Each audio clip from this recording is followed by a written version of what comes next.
uh, I think we're on air right now. This is the Sleepy Hollow Addicts on air hangout, and today's October 5th, 2015, and I've got my special guests with me. We've got Kim and Natasha from the Nerd Element. Hi, guys. Hi. Thanks for having me. Hello. Thanks for coming on. I'm excited to talk about Sleepy Hollow, of course. I mean, I'm a little nuts with it right now, but anyway, Just a little. just a little. I know, Natasha, you're like, I've been looking at your posts.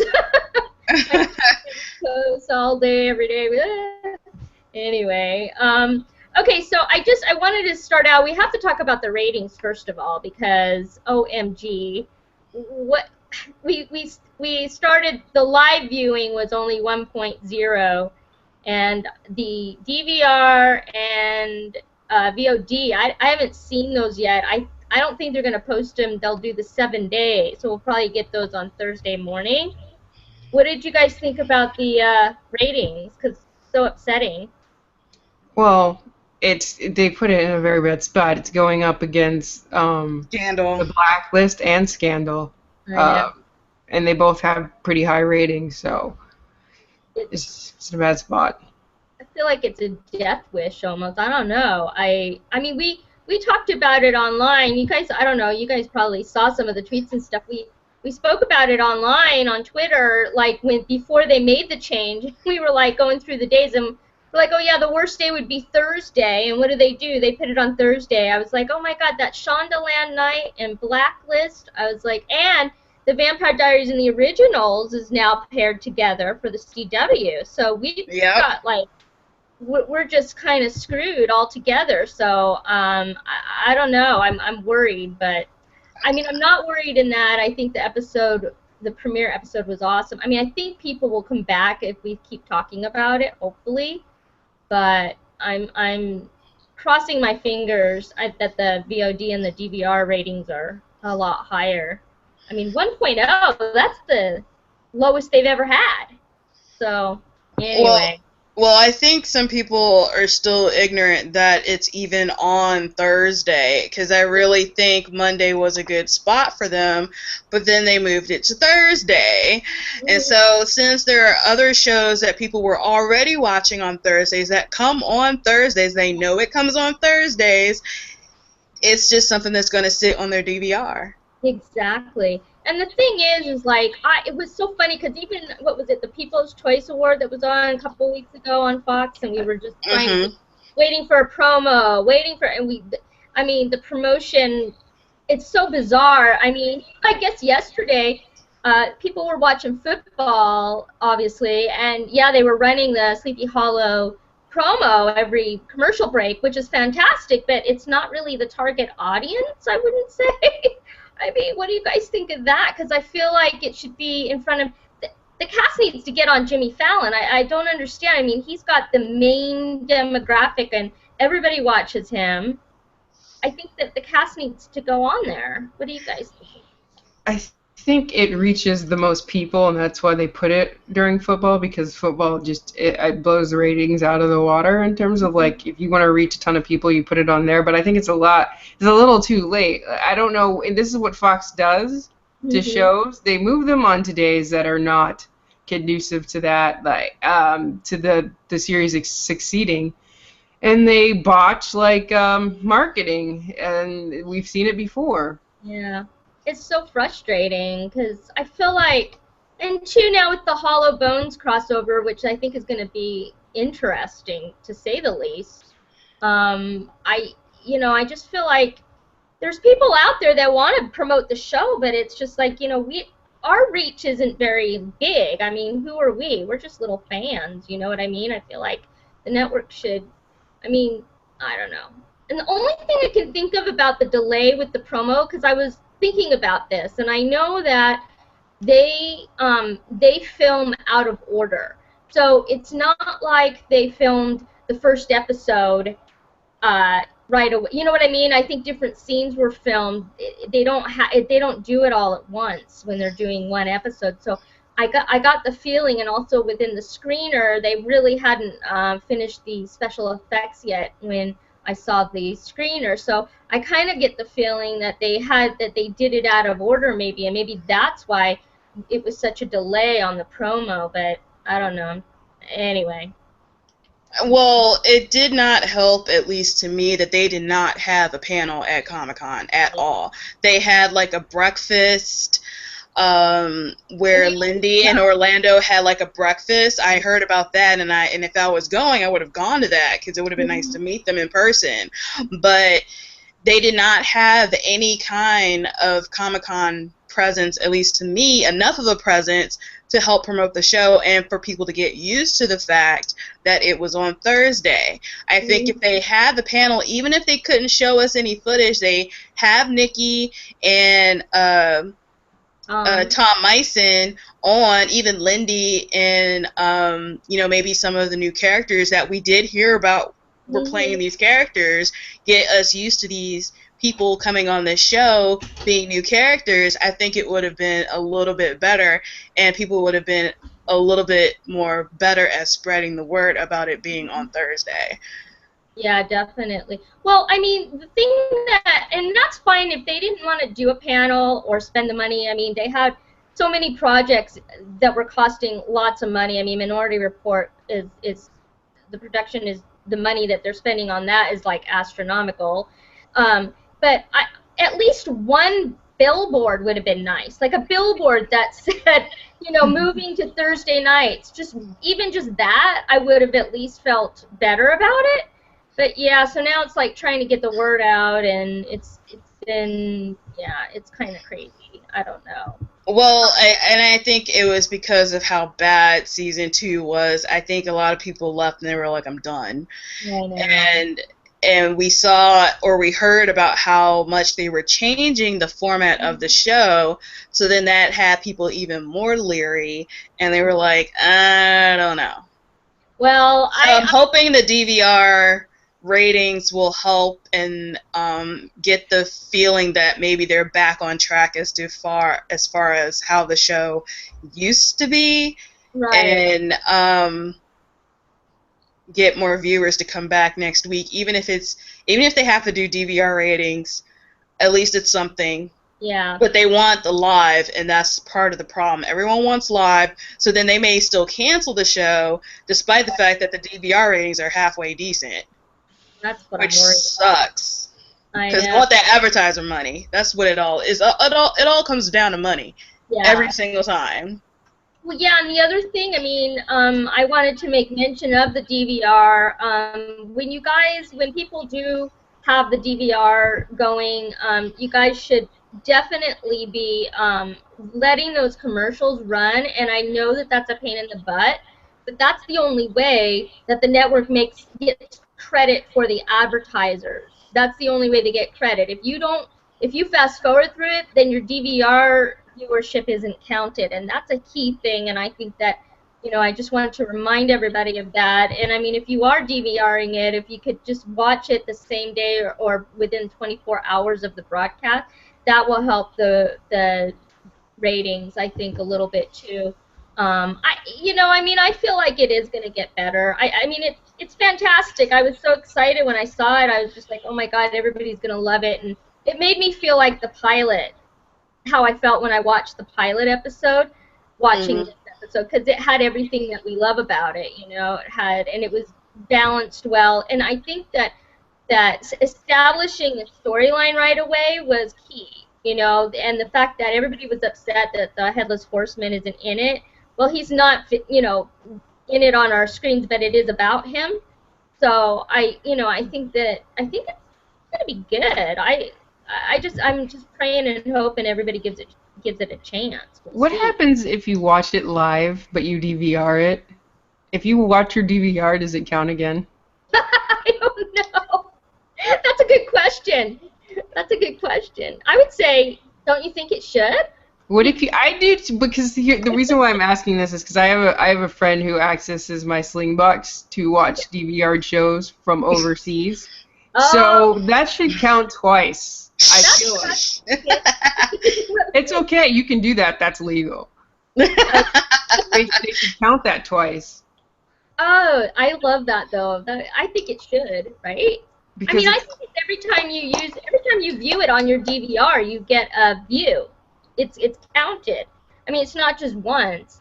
I think, right? I would think so. it's going to a different URL. I think they should at least count it. They should Yeah. give credit to that. Because you think about if they did that, because there are a lot of people that are like in the military. This is how I heard about it, like Slingbox and stuff, is because people who are overseas that are working contact their DVRs back home and stream it and watch it. And so are they getting credit for all of that? That's a good question, you know. And let me write that down because I'll try and get an answer for you for that because that might be so let's see that. And I did watch it live. All right. Well, I'm glad you did. I'm surprised because Scandal. I figured, oh no, they're Yeah. gonna be watching Scandal. I remember when you were like, no, you have to watch it live, and I'm like, but Blacklist, I watched it live. I liked it. Thank you. Well, it's so funny because I finally got my mom watching, you know, Sleepy Hollow. I can't, you know, I talk about it and she just ignores me. It goes in one ear and out the other, and then finally I got her to watch it. And she was like, "Oh my God, it's so good, and Tom is so cute." I'm like, yes, I know. So anyway, okay, and I wanted to ask you guys. Well, you guys aren't going. Neither of you are going to the Comic-Con, right? The New York Comic. Not New York, no. Oh, all right. Well, I heard that they are streaming the Sleepy Hollow panel live, and you just go to the New York Comic Con website, or you can go to sleepyhollowaddicts.com. I stuck the link right there, the live link there, so you can watch it there. But that it's going to be Sunday, October 11th at 4:15. And what they're doing is they are doing a Q&A with. First, they're doing screening a new episode, and then they are doing Q&A with Clifton Campbell, Tom Meissen, Lindy Greenwood, and Nikki Reed. And I know everybody's upset Nikki Bahari isn't going to be there, and I guess she has some other commitment, some other charity thing. I think it's a charity thing that she's involved in. And so she's not going to be there, which is a bummer, but, you know, I mean, you know, she must be, I can just imagine her schedule must be crazy because, you know, they shoot at all different crazy hours and then trying to keep her schedule up with other things. I'm sure she's, like, bonkers. So that's a little letdown, but it'll be okay, I think, hopefully. And what else? And the wristband thing. So I figured, it works a little bit differently than it does at San Diego Comic-Con. So what you have to do is you have to go really early, get a wristband for the panel that you want to go to. Yep. And then you have to be there 35 minutes ahead of time to get in line. And once they fill the room, that's it. I mean, they cut it off. They're not going to do like a standing section, I guess, or anything like that. And the Sleepy Hollow panel is going to be main stage 1D, I think is what it was. And so you'll want to get your wristbands early and get in line and stuff for that. And then, people were asking me about autographs. There's no autographs that I've heard of yet that, you know, Tom Mice and any of the cast is. But Orlando Jones, he's going to be there Friday, Saturday, and Sunday at different times. At table 14 signing autographs, and he is that schedule. I posted it under the NYCC page on sleepyhollowaddicts.com. You can go there for that. What else do I have?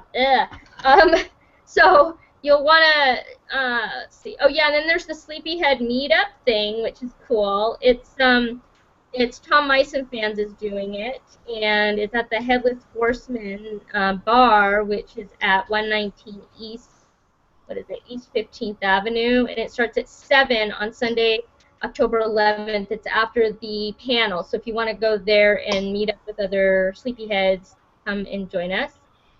And then, of course, the biggest news is, what do you guys think of the big Hollow Bones crossover event that's starting October 29th? What do you think of that? Initially, I was like, what? But now that Abby is a FBI agent, it kind of makes more sense. Mm-hmm. as to figuring out how they're going to do it. And plus, I didn't realize initially that Bones was on the same night, so then it's just going to be like a one night, two-parter kind of an episode. So I was like, all right, we'll see how it works. I mean, it's going to be in near Halloween, so I'm like, all right, we'll see what happens, I guess. I think we'll see. I know nothing about Bones, so I've never watched an episode.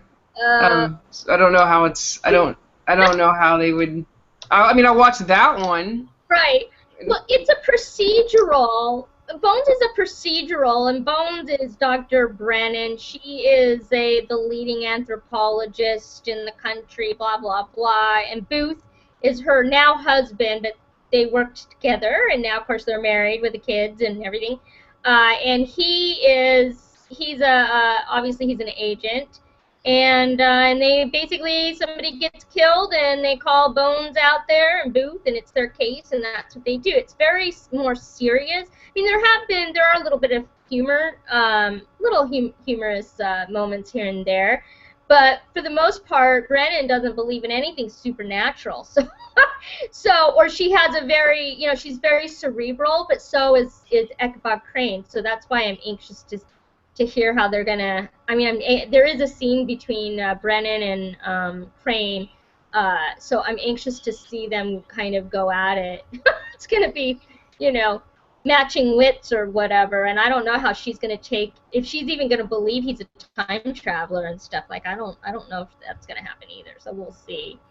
But anyway.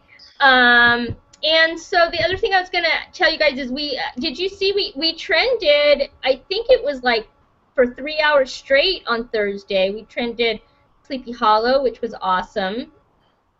Yeah, I did see that briefly, like on the left-hand side as far as trends was concerned, which made me happy because, again, it was in a bad time slot, so...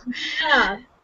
Well, yeah, and I think that, too, we were up there with Scandal, which was crazy, in that list. So that's why I was surprised about the ratings, because I really don't think that the ratings depict how many people are watching the show. I just don't agree with that.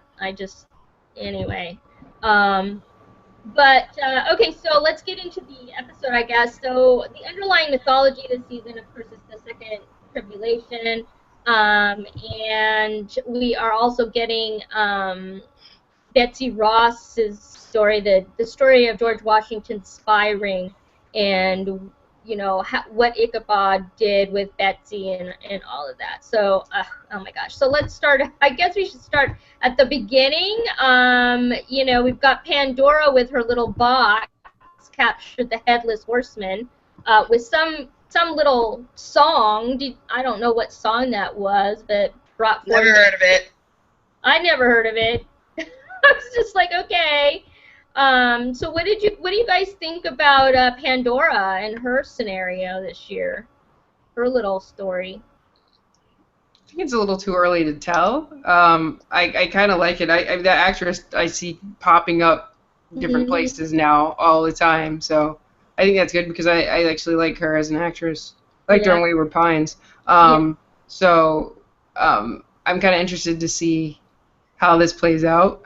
I wish I knew more about Pandora, but I don't. I mean, I know the basics. And I did like how they did her box, and when you looked inside of it, it looked like just a swirling hole. It was really cool. So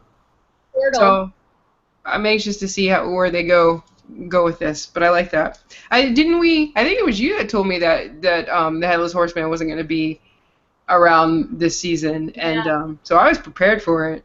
Yeah, I know. I kind of wish that we didn't. I don't know. Maybe I kind of missed the whole I miss not. What should I say? I miss not getting spoilers. I missed that because now I get all the spoilers and it's like. But I mean, it's still fun to watch. But even so, I know it's kind of takes the thingy out of it. But I think people didn't think we'd see him at all. I mean, I didn't think we were going to see him in the first episode at all. So I mean, at least, and I like that it's sort of about him. I mean, the storyline. But think about this. What do you guys think of this? I mean, if Ichabod and Abby, if they release the Headless Horseman, they're releasing the Horsemen of Death. Is that a good scenario? I mean, they're gonna, I don't know. What is their, I mean, you know, obviously Abraham, the person, is trapped there, but he's also the Horseman of Death. I don't know if that's going to be a good thing or not to release him.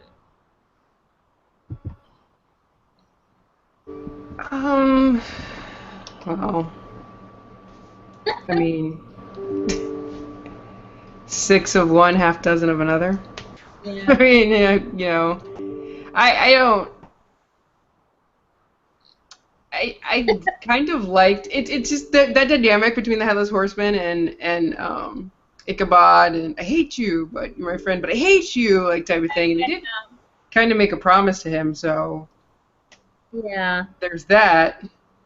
No, I mean, he's gonna be hell bent on revenge. I mean, he probably doesn't even realize that Katrina is dead. I don't think. Well, maybe he does know. I don't know. We don't know. But I mean, he's gonna end up dueling him for sure. I think again. It should be interesting. What did you guys think about? I was really happy that they brought back the necklace because we had a huge conversation on Twitter about that because we were like, well, how is Ichabod gonna, like, you know, see him again if the necklace is gone, the enchanted necklace? So I kind of like that they brought that back. What do you think of that, Natasha? I thought that was interesting, and I really thought it was interesting how Ichabod was able to hide it enough that in jail that they didn't confiscate it. So I was like, okay, where exactly did he hide this that he was able to sneak it into prison and wear it under his clothes? Like, I don't know. Well, you gotta like throw all common sense out the window when it goes. No, seriously. I mean, that's what I immediately thought of. I'm like, how the heck they confiscated the tablet? I mean, it was obvious, it was big, but I mean, they usually confiscate all, like, your watch, cufflink, whatever, and he was able to, unless it was like hidden really well under his shirt. I don't know, but he would have had to strip it. So, to go into the jump shoot, so he must have been hiding it someplace that we ain't trying to see. Well, not only that, but think about this. First of all, somebody could have dumped him because he had it. It's jewelry. It's valuable. I mean, it's an emerald or whatever the heck it is. But the other funny thing is, how did he get it? Because the main discussion we had was the fact that Katrina, when she disintegrated, she had the necklace on her. So how did he get it? Did it just show up at the cabin one day? I don't know. Did it show? He must have somehow. I'm just wondering if they're going to explain that. But well, I mean, it could have been like it just didn't disintegrate with her. I mean, it was a magical object, and she was. It wasn't enchanted by her. So my guess is because it wasn't something that she magically did, it just didn't disintegrate with her. That could be kind of easily explained, at least in my opinion, and it's not as far-fetched. But again, the whole getting it into prison and he had it on him, that's what's getting me right now. Too funny. I have a very important question. Okay. I think probably the most important question. What do you think of Ichabod's hair? I know it is the most important question because I like it. Listen. You know, I had a whole funeral for the wig. I was really upset about it. You guys know. I'm saying hello to your cat. I know, I saw your cat in the back. That's my cat, Kitty Toby. Toby, what are you doing? She's like going, who are these people that you're talking to? It looks like yeah, I'm seeing the face. It looks like she's just staring like, all right, I'm hanging. I'm just chilling. I'm just doing nothing. I'm just here. I see more shadow than anything else, but it's just funny. It's so funny. Yeah, she's sitting there. I definitely cried. I was not, I mean, I love him, you know. He's super hot Jesus. Come on. He looks like, anyway, but I love his new haircut. I've made peace with it, and he might keep growing it, which would be nice. That's all. Well, I mean, I was used to his long hair, but I mean, they cut it in a way that kind of makes it look longer than it is, but it still frames his face well. So the haircut works. It helps with, you know, with the shape of his face. So they did a good job on the haircut. It doesn't look wonky. Right. It's just different. Yeah, it's different, but you know, it's fine. I mean, yeah, I had my little ode. I did a whole ode to the wig. I did a whole like eulogy for it because I was. But it's his real hair, and I have to tell you that they can mess, like, in between lengths can look very bad. And you're right, Natasha, they did a good job with making it look very good because... Except, well, that very last scene, though, well, one of the scenes when, you know, when they finally hug in the premiere episode, it's like all kind of, you know, ratty, and I was like, but he looks so hot, doesn't matter. I'm good. I've learned to live without the wig, but I love that we get to see him in the flashbacks with it, so at least it's not completely gone. But he looks great. And what about Abby's look? Hello, Miss FBI agent. I love her hair. They look like they have 20. I was gonna say it's like the same, like. I know, right? That's their cousins. I love it. Cool. Okay. Yeah, it's cute.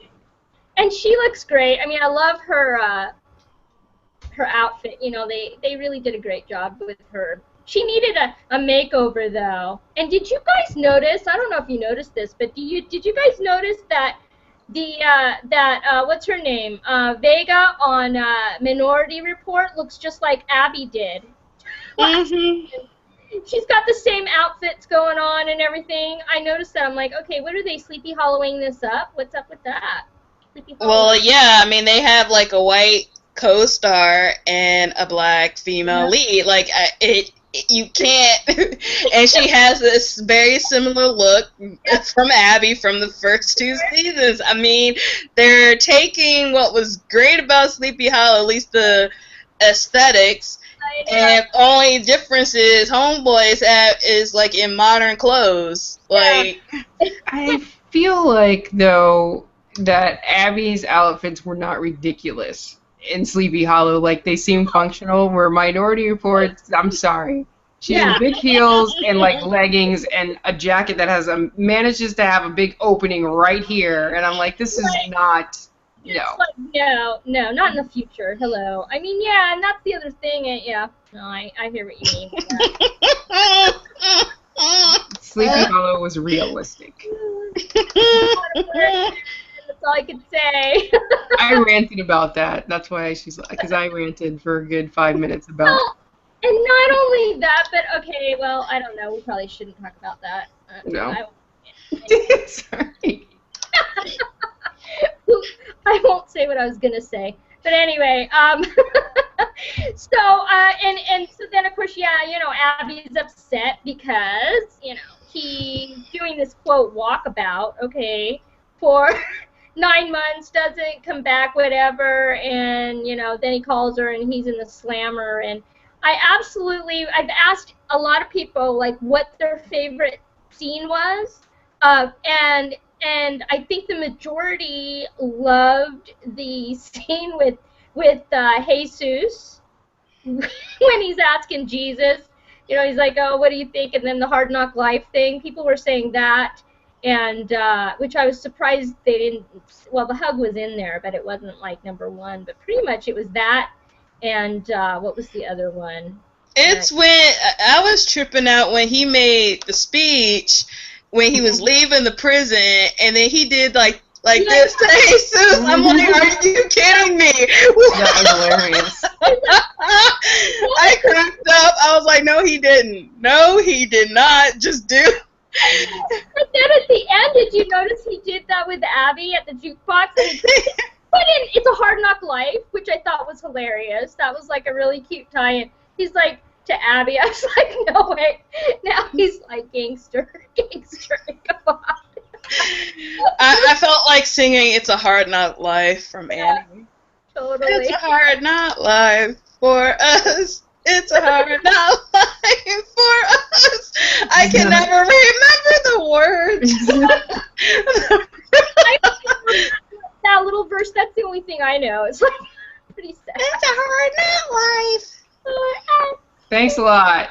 So now it's in my head and everybody's who's watching. Yep. Thank you. You're welcome. You're welcome. Karaoke later on, and Ichabod and Abby are coming. So they're just kidding. I wish. All right. So, and then the other cute thing I liked was this was another thing we discussed online on Twitter.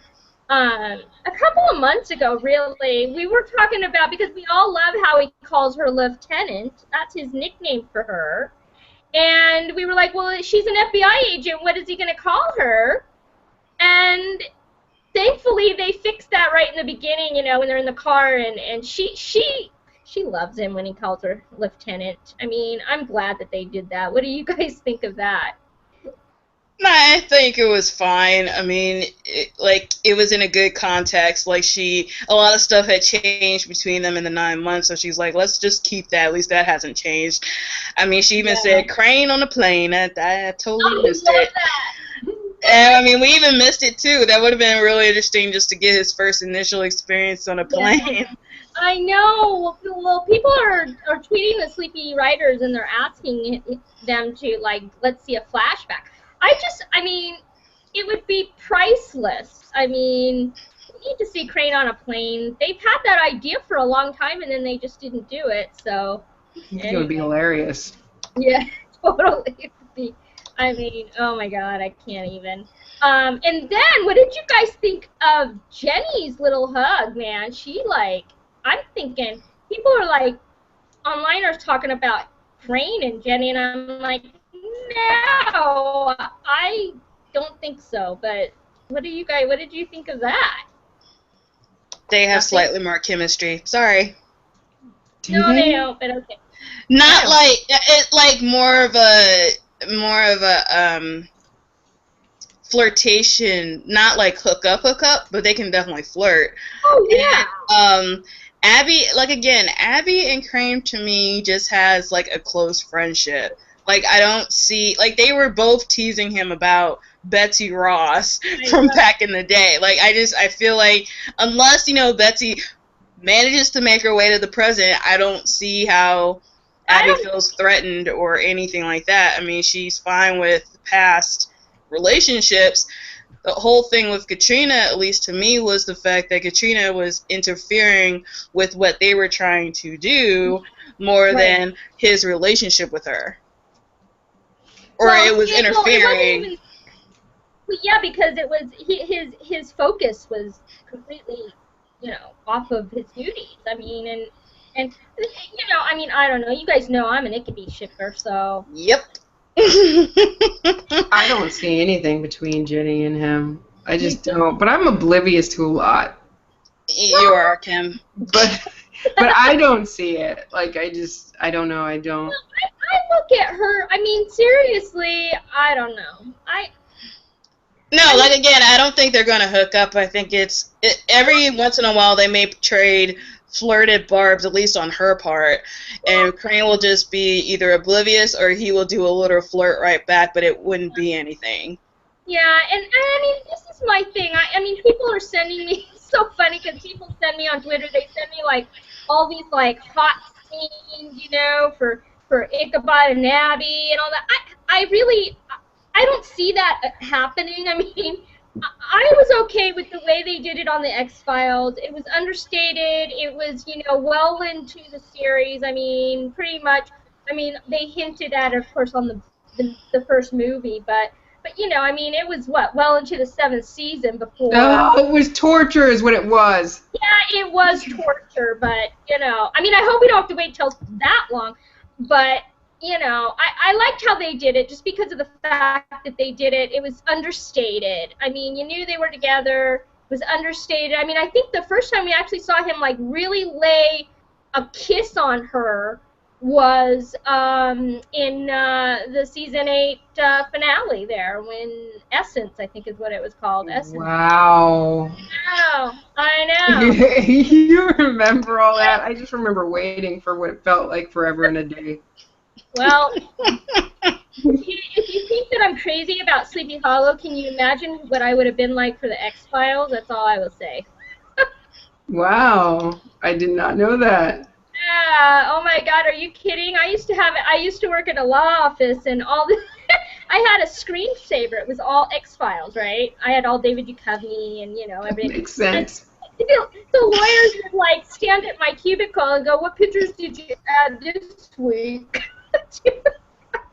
That's how crazy I was. But anyway, so what did you guys? I was really upset about the archives. I'm as upset about the archives getting destroyed as Ichabod was. I don't think they should destroy them. I mean, it's history. I feel like Ichabod should chain himself to the archive doors. What do you think of that? I think if they manage to find someplace else that works, that has a little historical feel to it, I think it'll be fine. But I was a little bit upset myself. I was like, really? You're gonna change it to a mini mall? Like Crane said, I was like, what? Why? I mean, you could have made it into a museum or something. But I am glad that Abby was trying to move stuff to a different location, so at least they don't lose everything. Right. And that was my worry. I was like, but they find so much in there. You can't just destroy it because your cat is freaking me out. It's got so much knowledge. It's just staring. Eyes. All I can see are two eyes, like darkness in two eyes. Oh. Toby is probably a cutie. He's an orange tabby, isn't he? No, she's gray. She's gray and white. Aww, Toby, I got a gray and white cat. You want to meet him? He's somewhere.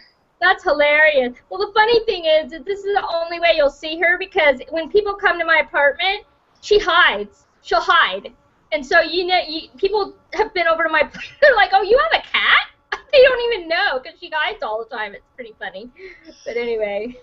Yeah, Betty's the same way. Percy is the more social of the two.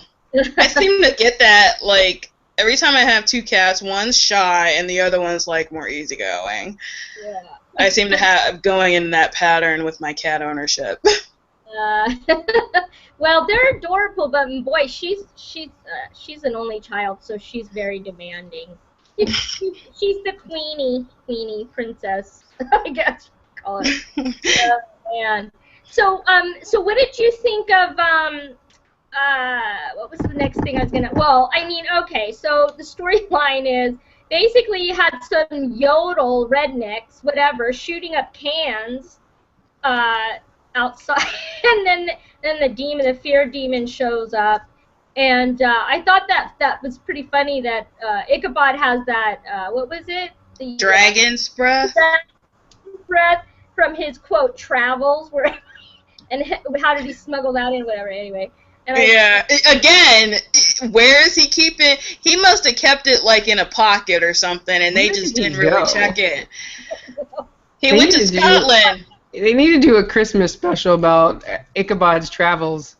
Yeah, totally. Oh my God, that would be hilarious. But I would just like to see him, first time on, I don't know, what didn't they have? I mean, first time on anything, maybe they have to helicopter him out somewhere and he has to be on a helicopter. And his first time on like a huge cruise ship. Could you imagine? Oh my God, he'd be too funny. Anyway. Yeah, I can hear the comments. Yeah. It's the indignant. Well, okay, let's bring up colonial times. That was just yeah. Oh, bobblehead. Yeah. In there, he was so outraged. It was like he's like, and then the other moment that people loved was what do you call it? It was the comment about the corner goes in the front. You're not a pirate. That was priceless. He was so outraged. And just that under the breath comment about, like, how the guy was talking. Mm-hmm. It's like, really? That's not how he talked, unless you were like seriously sick. Yeah, it's like if you Or were wounded in the head, like I think that's what yeah, he he said. said, yeah, wounded in the head. He's just like, and then he's reading the menu off. That was just too funny. Eggs Benedict Arnold, whatever. What did you think about Abby stealing the fry from the what do you call it? I thought that was funny. Bar. I know. It just kind of harkened back to the pilot episode when she stole Sheriff Corbin's French fry. I love that. Just a little moment, whatever. Yeah. You know. Hmm. I'm hoping that you get some more like crazy colonial stuff that he can make fun of because he's just I don't know. I just love when he goes off like that, when he goes on his little rants and everything. You want to say hi, Percy? What did you think of the demon? I really liked the way that they showed when people looked at him and how it went black and white and how you saw like the fear, and I really liked how Yes. they handled all that. Yeah, I definitely enjoyed it too. Well, Corey Castellano is the makeup guy, and he's incredible. He actually, I think he was probably just creating it, but he had tweeted out, this was about 2 months ago maybe, he tweeted out just a small square of this red eye or whatever, and I'm like, oh my god, what is he creating now? And it was creepy, and I like the twistery. Did you guys like the twistery? The Yeah. white of the eyes, and you know, Mhm. so you see the white of their eyes, you know, so you know, that was really cool that they, you know, they brought that up. What else? I mean, so what did you think about Betsy Ross, that scene with her basically throwing herself at Crane? I just kind of wanted to slap her down, but You know what I thought? I specifically tweeted you. what did you say? I can't remember. I said, "Is that the woman that married my husband?" Oh, yeah. I know you're hating it. It is. So I don't need to see her again. It's fine. And now you gotta Oh, are you talking about Ian? Yes. like, Oh Lord. Okay. Stop hating. Oh, I hate. No, just stop. She's playing a role, okay? I can't. I don't blame you. I don't have that history, so I actually liked her. In fact, I liked her. I thought she was written way better than Katrina on initial meeting. Oh, yeah. So I didn't mind the flirtation. In fact, I was trying to figure out timeline-wise, was this before Katrina, or kind of like Well, I think they were kind of like whether or not they were trying to hook up, or no. what? In the time, from what I can figure out, the timeline of Ichabod is he meets Katrina in '74, I think. He meets her there, and this is 1774, but this is supposedly before he meets Katrina. This is supposedly his girlfriend prior to that. So I don't know what breaks them up or what happens at that point, but that's what I understand the timeline is. Well, the battle was in 75. The battle was in 70. Well, no, but he in 1774 is where they were at. They were in 74. The Battle of Bunker Hill was 75. The white of the eyes and all that. But that moment that I thought that was in 1774. What about when you met Katrina? It may have been, but again, I don't know where in their relationship they were when he was flirting with Betsy Ross. Oh, I don't think they had met yet. I don't think Katrina and Ichabod had met yet. Well, even if they had, remember, she was not with him. Technically. Well, that's true. I mean, we're not even going to go there because what I'll say. we could just let that lie, okay? Anyway, you gotta worry. So, but yeah, the demon was pretty epic. What did you think of?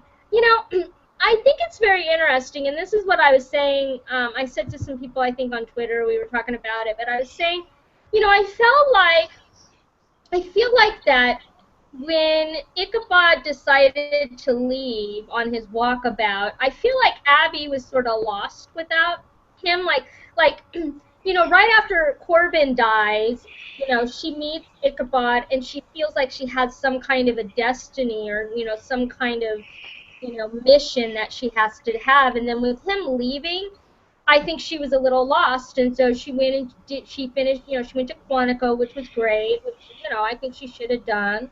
And then when I can understand that, she'd be hurt that he didn't contact her for so long. And I feel like when he finally called her and they started working this case together and she's realizing that I just feel like they're back. I felt like she thought maybe her witness duties were over because they defeated Moloch, and that whole thing that whole chapter was gone, and so I think she wasn't sure sort of where she stands. Like, what's her mission now? Is she still a witness? And so that speech that she gives at the end, where she's like, I know about these monsters and I am a witness, and so kind of, and even with it could be hug and everything. I mean, when he said, "Welcome back, Lieutenant," I think it sort of solidified, their mission. She's back on track, and I think he's back on track. I think that both of them were sort of lost, and that's why I always say I feel like Ichabod and Abby belong together. It's because only they can really truly be honest with each other. They can only really truly go through everything together. They are, I mean, it's the same thing, like with Mulder and Scully. I mean, ultimately, their mission she took on his mission. But Ichabod and Abby are so intertwined, and so that's why yes, it could be, but I also think that without him, she sort of felt lost, and I think he did too. And I think that's why he was off searching, for something to latch on to, and I don't know. That's how I kind of took all that. What are your thoughts? I think she was hurt too, though. I mean, even when she said it, she's like, "You left," Yeah. And I think she was really hurt by that. Yeah. And she managed to forgive him, but she did make it known that wasn't cool. I haven't heard from you in 9 months. You boned out, and I understand that you needed space, but you could have dropped me a line, something. Yeah, and I like that he said it was a very regrettable one. Like, he knew. I think he was afraid to call her. He's probably like, oh, shit, should I call her? Or I don't know. But, he knew that it was going to, I don't know. And I'm sorry, but we need to bring up the cell phone thing. I didn't get to talk to you guys. I mean, all I know is that I have done this before. If you have a boyfriend and you're going to use their birth date for the cell phone password, I mean, she totally, I don't know. I think she's in love with him, and he's in love with her. That's all my thing. That's what I'm saying. Way to lay it out there. There are indications, very strong indications. She's even trying to hide it. Well, I mean, for me, I feel like also, I mean, if you're trying to figure out someone's password, you're going to think of their birthday first, not someone else that they know's birthday. And because of, I guess, her association with Crane and not too many people know about it, that would be a smart way of not having, making it harder for someone to figure out the password. Yeah, okay, I'll give you that. But I don't think that's why she did. Well, okay, a part of it was that, probably, but I think another reason was because it's harder to figure out. It's the battle of it could be. It could be or not it could be. This is the question. Really is. Way to put another spin on that, Natasha. Hey. Like, okay, but it really could be just this. I think well, this is the thing that's interesting, too. They asked, did you guys watch the Dragon Con panel, the Mahari panel that they did? No. No. Well, yeah, it was Nikki and Tom did a panel at Dragon Con. That's why I was so upset I couldn't go. I was just like, no, they're going to do a panel. Anyway, and they said that, of course, the Ichabod question came up, and the two of them, but they're like, well, it works better as partners, blah, blah, blah. But then they do these, like, little cute little, like, looks. You know how they do that with the characters? I'm telling you, Nikki and Tom, they have their own little language, because she's making, like, they're smiling, they're like, so I don't agree with that. Then I think Tom talked to TV Line, I think it was just a few days ago, there was an article. And of course, yeah, they asked him about that. Oh, well, it's not on my part. It's, Ichabod is platonic, but I don't know about her. I'm like, come on. He said that Ichabod is completely in love with her. So are you backtracking now? What's happening here? I mean, I don't know. You're so funny. You want it so badly. I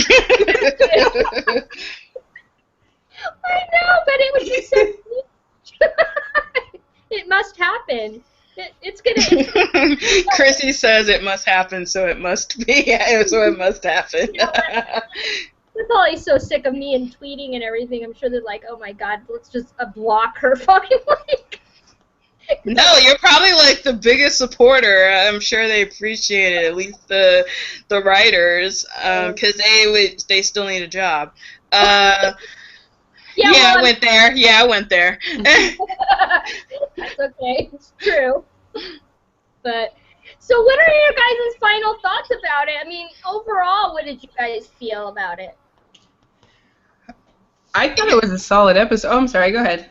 No, go ahead. I thought it was a solid episode. Like you said, it did kind of take you back to the first episode.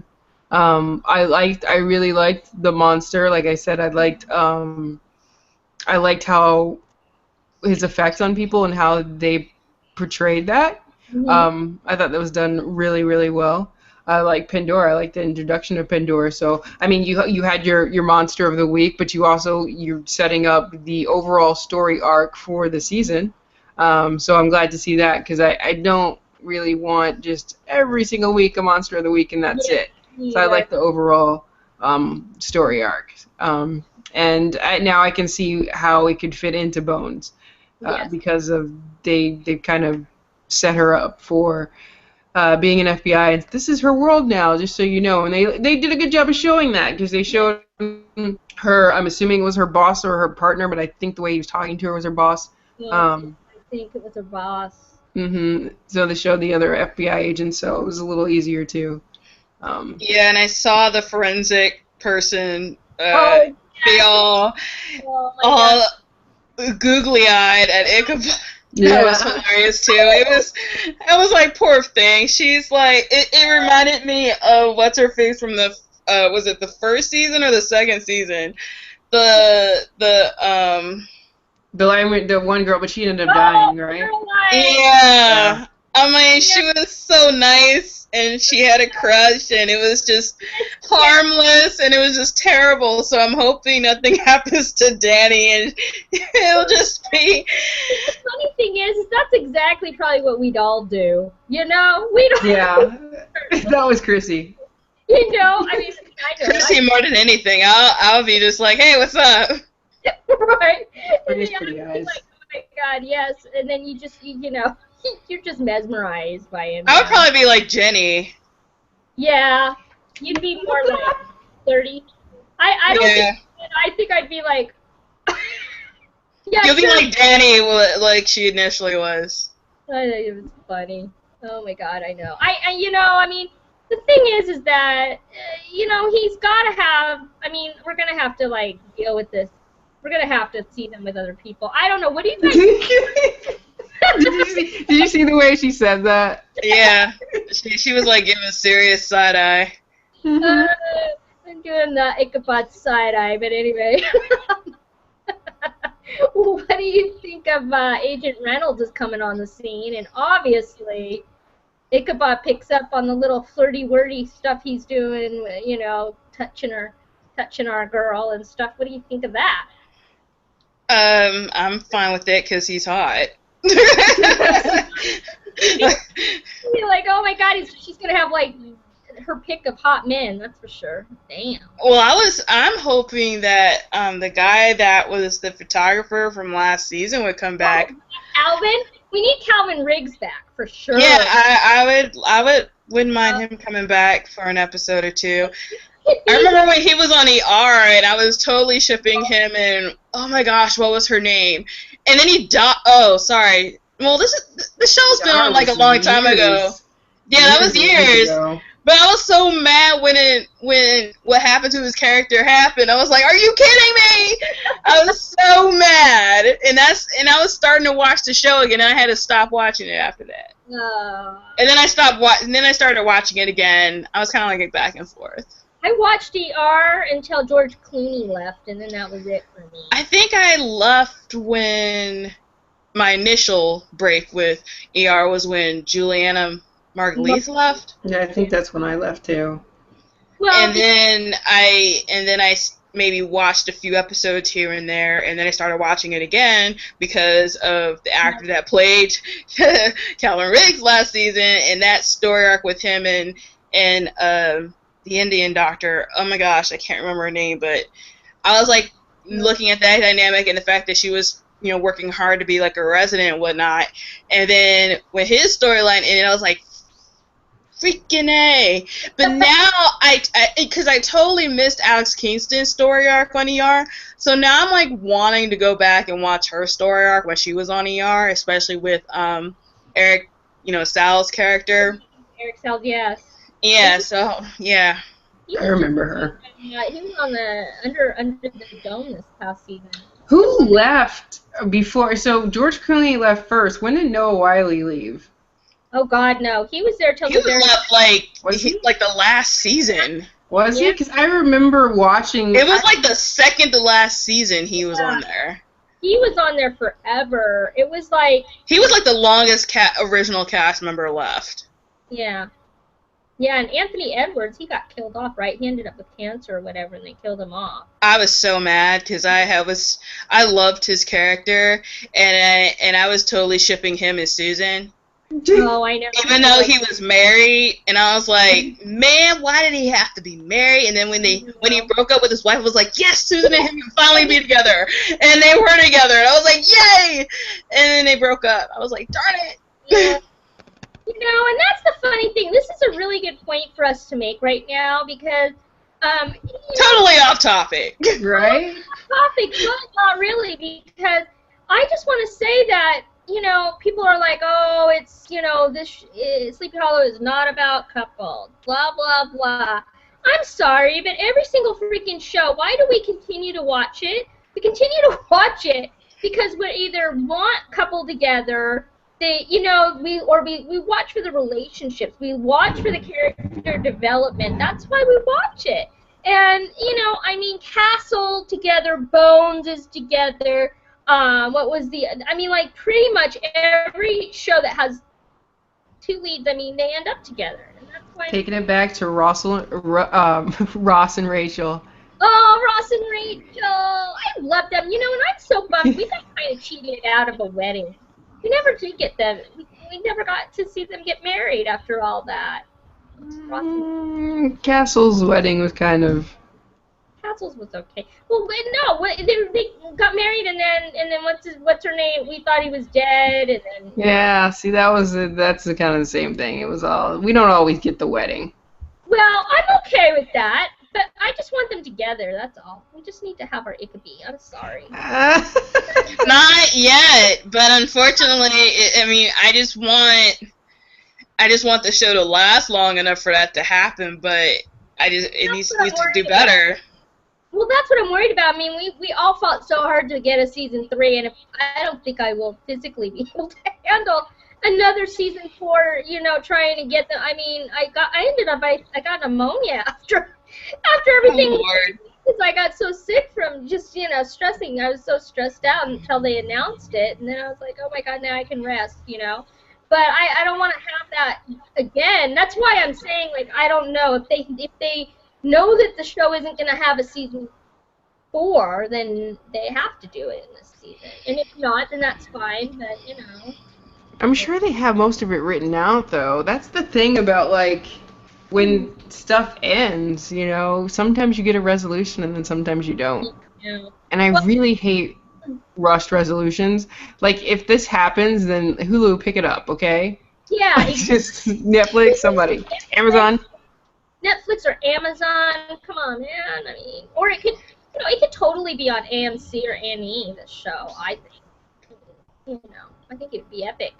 But yeah, so and then the other thing I was going to ask you, what do you think of Joe coming back? Because I think he's in this second episode. Joe comes back, which means is Ichabod going to get kicked out of the cabin? And then, I mean, the photos that came out today from press was Ichabod and Abby were, sitting on some porch. And we saw that photo of Ichabod Crane, sitting on a porch a couple months ago. They I mean, do you think that he's going to actually try and buy a house? I mean, I don't Well, he know. was thinking about it last season Right. when I he think went. he lives in the cabin, though. I feel like it suits him. I mean. Well, I mean, he could probably find another cabin. I mean, unless he just rooms with him. I mean, does he have to live by himself? I mean, can he take a roommate? Like. Well, and then there's that scene that we saw in the promo of him like looking at lingerie. I mean, whose lingerie is that? I mean, is it Abby's or Jenny's or whose is it? And how does that happen? What is he doing, laundry now? He's running his laundry. Look at her. Just listen to her. What? You make me laugh. Well, I'm just saying. These things. These are things that we need to know.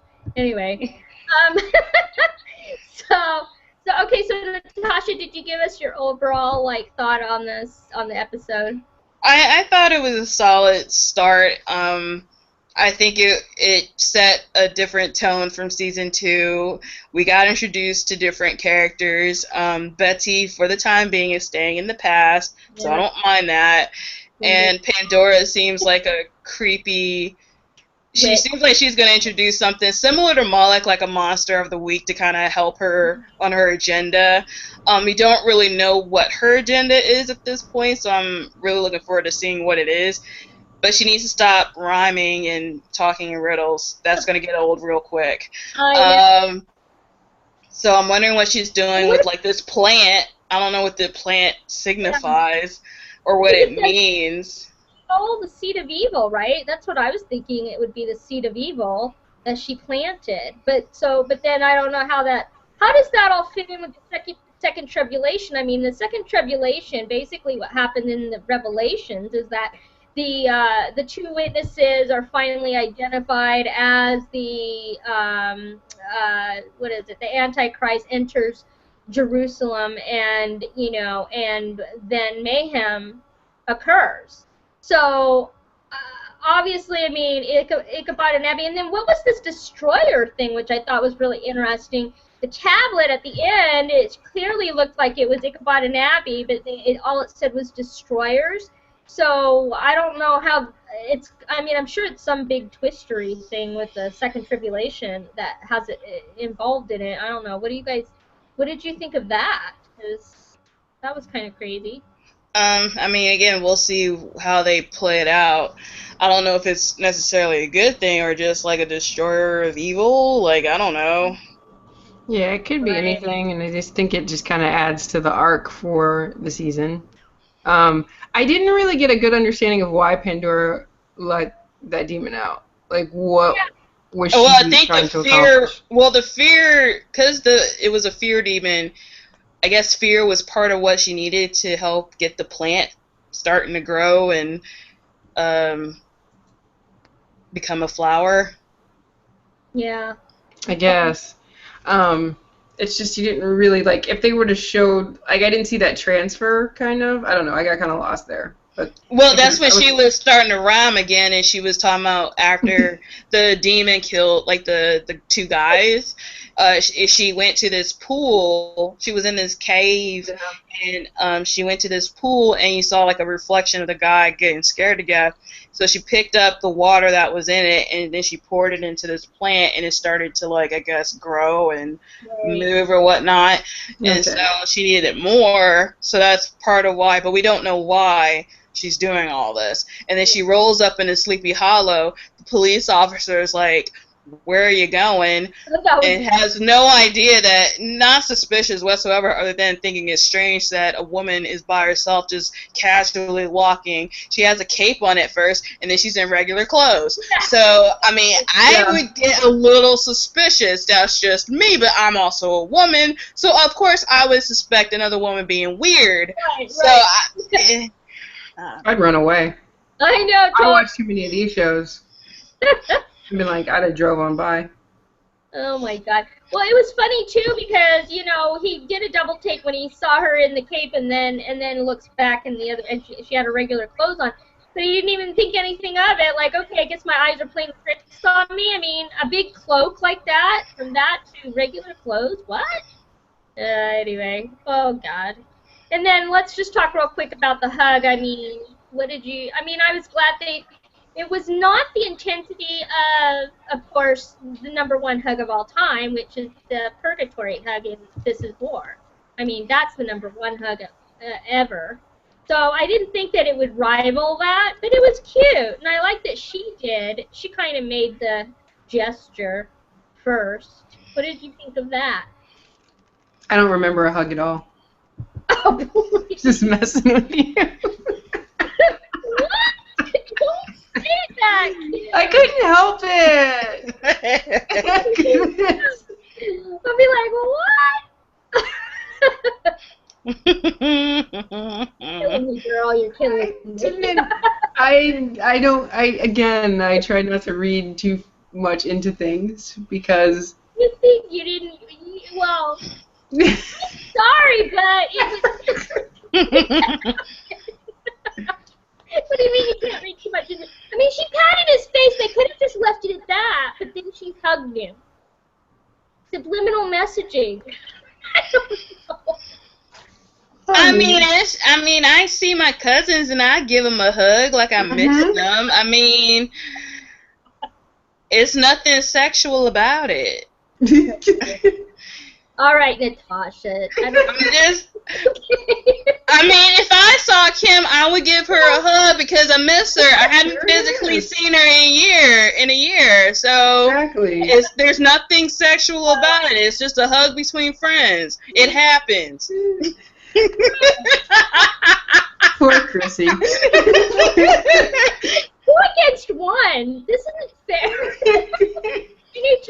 Tom Myson, I'll ask him, so what exactly does, I'll have him dissect, no, I wouldn't do that, have him dissect my madness. He'd probably be like, what the hell is wrong with this girl? It's like, keep her away, back. Anyway, okay, all right, I'll just agree with that for the moment.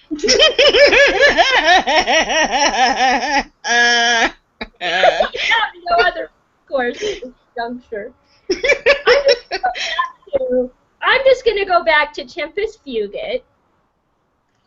When she didn't know if she was going to ever see him again. And what was that scene? Let's just review.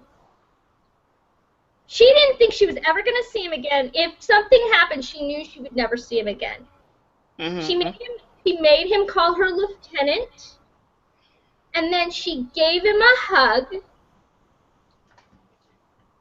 because she knew she might not see him again.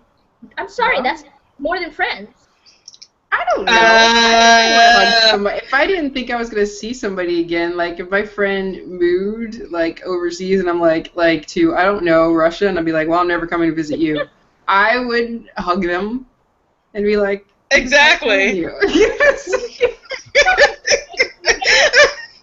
But I just think there's a subliminal message in it. I know, Chrissy. I know you do. I know. And you could be right. I mean, you could be right, but we could also be right. For the time being, anyway. Well, I think you guys will be right for the first half of the season. We'll see how the second half of the season goes. Well, if it happens, I will come back and eat crow. Okay, and I will make to grow to. We'll have a big, huge, like, massive, it could be party, that's all. All right. Well, I mean, overall, I think it's going to be a great season. The next episode is called, what is it? Whispers in the Dark. And Whispers in the Dark. What? Okay. Who knows what Pandora is going to conjure? I think it has to do with that big monster thing that the kind of creepy zombie guy face that we saw in the preview there. Anyway.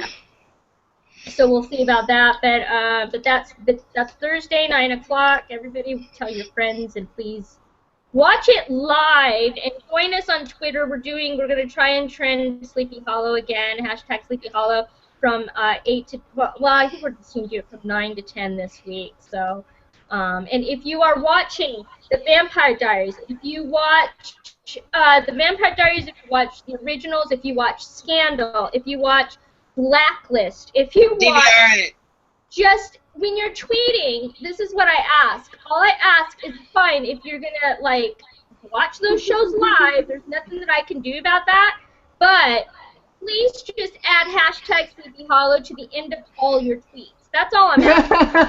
You don't have to watch this, you don't have to watch it live if you're not gonna watch it live, but please use hashtag Sleepy Hollow so we can trend it again, because it needs to be trended every single Thursday so that people can see the power of the Sleepyhead fandom, I guess. So, anyway, so let's see. Lastly, I just want to make mention again, I'm going to be on Periscope throughout Saturday and Sunday. So if you guys want to, I'll be at Sleepy Addicts on Periscope throughout the weekend. And also just follow me on Twitter at Sleepy Addicts. I'm going to post all my pictures and interview stuff and everything on sleepyholladdicts.com. And I already put a page there. It's an NYCC page. And join us for the meetup. And I wish you guys could come with me, because we would have fun. But, all right. So how can people get a hold of you guys? Why don't you guys give your social media spiel? Go ahead, Natasha. What? Oh, okay. You can follow me on Twitter at Willcat12. You can follow us at The Nerd Element, and also I'm a co-host of TV Talk with The Nerd Element, and we just started a Twitter for TV Talk with The Nerd Element at TNE_TV Talk Pod. So follow that. And we'll be live tweeting from that account pretty much for Sleepy Hollow and other shows. Cool. Kim? Yeah, you can find me at Anime23 on Twitter. We do have a new Twitter for our sci-fantasy podcast, and that's at TNE_sci-fantasy. May do Sleepy Hollow from there once or twice when I have to do the West Coast feed if it's not taken. If Natasha doesn't manage to get the East Coast feed there for us. So check us out there. Also, we have the new one too for DCTV podcast at TNE_DCTV podcast. Check that one out as well. And of course, www.thenerdelement.com. Right, and I write on there now, which is awesome. Yes, yay! It's fun. Okay, I will do some Sleepy Hollow stuff for you too. I will do that. I'll go over there and do it. You can do like previews and stuff. You want me to do the? Oh, okay, I can do that. It's the least I can do, I guess. Look at Kim, you're like so. So anyway, all right. Well, and I'll give you. Well, I have my. I write articles. When I write articles, it's either going to be on the Nerd Element or Our Heart Radio. What do I have? Our Heart Network at blogspot.com. I don't even remember what I have anymore. But anyway, so. And I guess that's it. Thank you guys. I appreciate you guys coming over to chat with me and busting my chops about AKB. But yeah, we love teasing you about AKB. It's just so funny. But it's It's fine. We love the show. We want it to do well. So this is what it's all about. Exactly. It's all about, sleepyhead fandom, man. We gotta, stay united. Sleepyheads unite. There you go. All right. Well, thanks, guys. So I guess I'll talk to you Wednesday, right?